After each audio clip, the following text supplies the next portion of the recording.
Okay, Assalamualaikum warahmatullahi wabarakatuh. My name is Ega Setyawati. Now, I will explain the material about ethic, professionalism, right, and coding.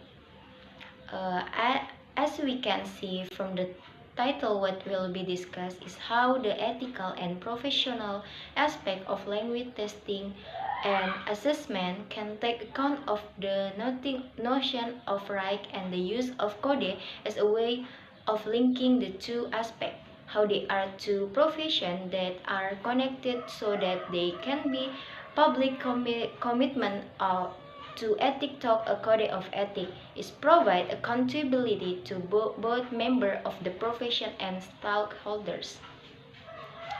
This drive for accountability to make principle and practice explicit explain the emphasis placed in the language testing literature on the role of standards, both as goals and as criteria for evaluation language testing procedure. It also explains the concern within the profession to uphold the rights of individuals, especially test takers. The material that I will discuss is four aspects, namely, what is the definition of a profession code of ethics? What is definition of rights and what are their divisions? Natural rights, civil rights, and how is the code of ethics in the profession? Okay, definition of profession code of ethics. The code of profession ethics is a set of principles that draw on a moral philosophy and serves to guide good profession behavior. They are not laws or regulations and do not provide guidelines for practice, but are intended to offer satisfactory benchmark of ethical behavior by members of the profession. The code of ethics is based on a combination of the principle of benefits, non-benefits, justice, and respect for autonomy and civil society. Definition of rights. Rights are everything that must be obtained or accepted by every individual that is inherent from birth even while still in the womb. Rights are divided into two, namely natural rights or inalienable rights are civil rights.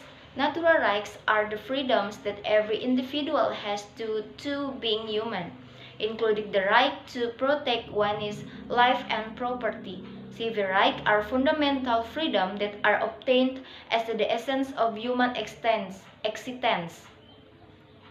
Civil rights include rights granted to citizens by legal institutions and their legislative authorities. It implies the right of access to legal system for protection and claims against others, for the defense of charges, for the legal protection and equality of treatment under the law. There is no absolute difference between natural rights and civil rights. Demands such as a good education, adequate housing, health care, employment, a decent standard of living, equality of opportunity, freedom of speech, and freedom to take part in the political process are regarded by some as belonging to civil rights, and by others against natural rights. Furthermore, since it is the government that protects and maintains all right, even inalienable right can consider it a type of civil right. The argument is that rights not granted by the state are not real rights. Thus, in slave-owning society, slaves, one might say, did not have a natural right to freedom or equality because their society did not give slaves the same rights as citizens. However, the point of making the distinction between civil rights and natural rights is to make it clear that some right remain right. They cannot be revoked even if they are not granted, even if those rights are removed. Rights do not exist by themselves. They impose a reciprocal obligation that is to act in certain ways as required by moral or ethical principle, promise, social commitment, and laws. For example, my right to free speech means that I recognize that other people have the same right, and I accept that in purging my right, I am not harming the right of others. For example, pursuing their own happiness or their right to equal treatment under the law. In other words, I must not in exercising my right to freedom of speech lie about other people. Further, I must accept that my right to free speech, for example, requires acceptance on my part that in order to fulfill my obligation to others, I must be prepared to limit my own rights. The universality of human rights requires everyone act to ensure that the rights of the others are taken into account.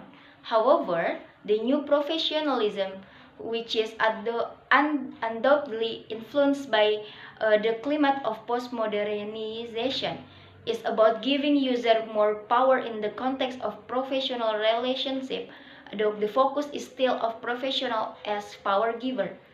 In the same way, critical change in ethics, professionalism, rights, and code applied linguistic and language testing emphasize the ethical importance of recognizing the right of all stakeholders.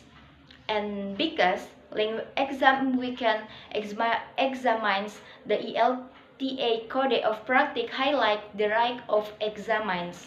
Code of Ethics in Profession.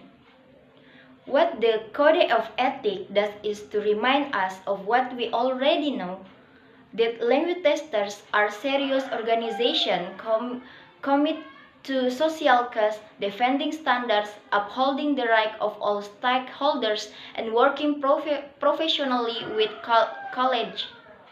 It is important to outline in the Code of Ethics what this means, but there is something to be said for the conclusion that being ethical in language testing can be quarantined by traditional tradition. Principle of reliability and validity.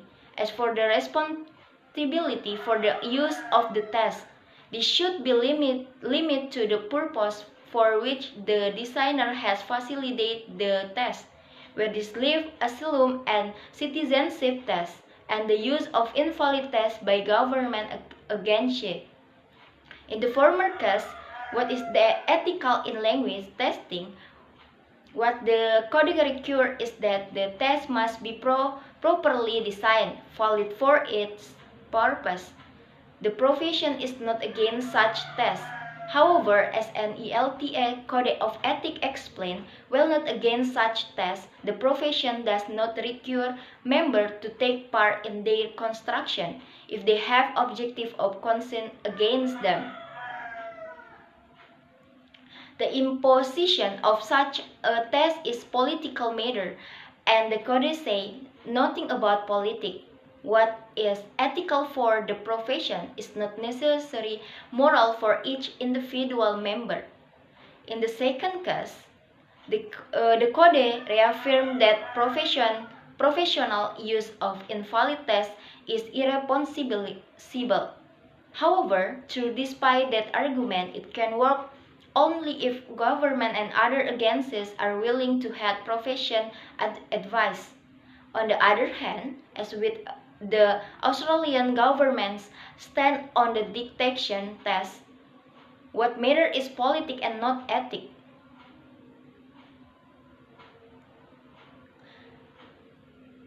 Becoming a profession, a step many aspire to be means making a commitment to ethics. setting and adhering to standards, and acknowledging the rights of all professions involved, including themselves. A profession becomes strong and ethical precisely by being professional. I think just enough for me. Assalamualaikum warahmatullahi wabarakatuh.